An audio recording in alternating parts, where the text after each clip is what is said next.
Vem comigo então resolver a questão de número 7 do vestibular da Universidade Federal do Paraná, aplicado em 2023. E lembrando que se você ainda não é inscrito no canal, não deixe de se inscrever e acompanhe aqui na descrição desse vídeo, você vai encontrar links que vão te direcionar para playlists de resolução de questões de matemática do vestibular da Federal do Paraná de anos anteriores, ok? Vamos lá. A circunferência C, na figura ao lado, está centrada no ponto A, 1 e 1. Então, eu já sei que esse centro dessa circunferência aqui tem coordenadas 1 para x e 1 para y. E tangencia os eixos coordenados, ou seja, ela tangencia aqui no eixo y e no eixo x, né, tendo um único ponto em comum.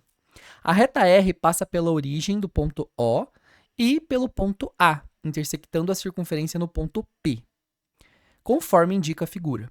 A reta S, ela é tangente à circunferência no ponto P. Então, se ela é tangente à circunferência, vai formar aqui um ângulo reto, né, gente? Conforme indica a figura.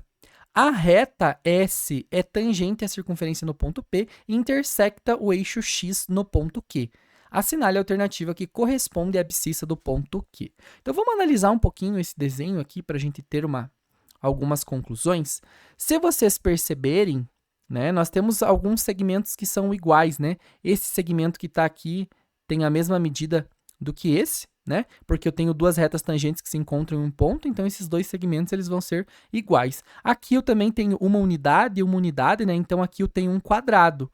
Se eu tenho um quadrado e estou traçando essa diagonal aqui, significa que esse ângulo aqui ele é um ângulo de 45 graus, né? E aí eu sei o quê? Que se a minha circunferência está centrada em 1 e 1, significa aqui, ó, que o raio da minha circunferência ele é exatamente igual a 1, né? E aí eu posso começar a pensar nesse triângulo aqui da seguinte maneira. Eu tenho um triângulo retângulo aqui, ó. Esse ângulo é exatamente no ponto P, aqui é o ponto O, e o ponto Q.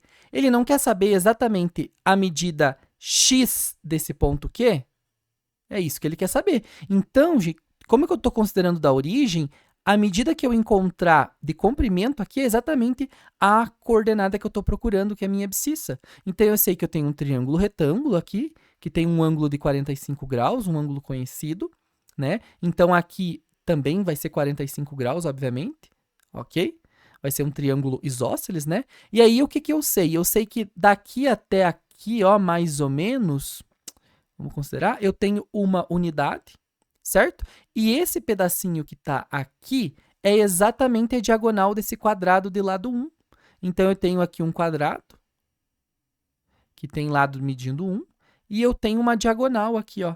E como que eu faço para saber a diagonal do quadrado? A diagonal do quadrado é o lado vezes a raiz de 2. Então, aqui o lado é 1, então 1 raiz de 2. Ou seja, a diagonal é a raiz de 2. Então, esse pedacinho que está aqui é raiz de 2. Ou seja, todo esse total aqui do meu triângulo é raiz de 2 mais 1. O que me permite agora, né, dizer que essa medida aqui, gente, é exatamente o x do ponto Q que eu quero encontrar, né? Porque está começando aqui em 0, né? Então, eu posso dizer isso. Ou seja, eu tenho um triângulo retângulo, eu tenho um dos catetos e eu quero encontrar a hipotenusa.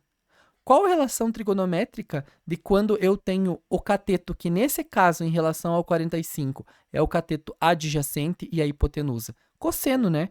Cosseno de um ângulo x, eu sempre vou usar o quê? Cateto adjacente sobre a nossa hipotenusa, certo? Então, aqui nesse caso, como que a gente vai ter?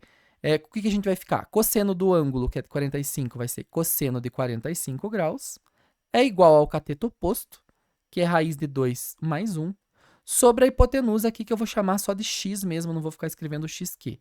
Qual que é o cosseno de 45 graus? Raiz de 2 sobre 2. Então, eu tenho raiz de 2 sobre 2 é igual a raiz de 2 mais 1, tudo isso sobre x. Posso multiplicar cruzado aqui, porque eu tenho uma igualdade de duas razões, ou seja, eu tenho uma proporção, então raiz de 2 vezes x, raiz de 2 vezes x, é igual a 2 vezes a raiz de 2 e 2 vezes o 1, então mais 2.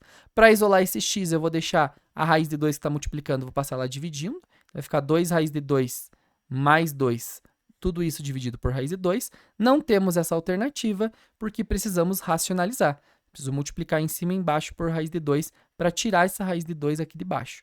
Então, eu vou ficar ó, com raiz de 2 multiplicando tudo que está aqui. Ó. Então, raiz de 2 vezes 2 raiz de 2. Raiz de 2 vezes raiz de 2 vai ficar raiz de 4, que é 2. Vezes 2 aqui, 4. Aí, o que mais que eu tenho? Mais raiz de 2 vezes 2. Então, mais 2 raiz de 2. Tudo isso sobre raiz de 2 vezes raiz de 2, fica raiz de 4, que é 2. Para eu simplificar isso daqui, eu posso deixar o seguinte, ó, x igual.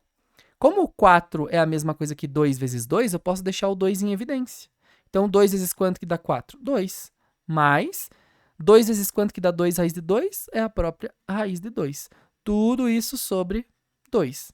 O que me possibilita, se estou multiplicando por 2 e dividindo por 2, simplificar esse 2 e sobra exatamente para nós aqui 2 mais raiz de 2, que é a resposta que nós estamos procurando para a abscissa do ponto Q, que é o ponto que eu chamei de x.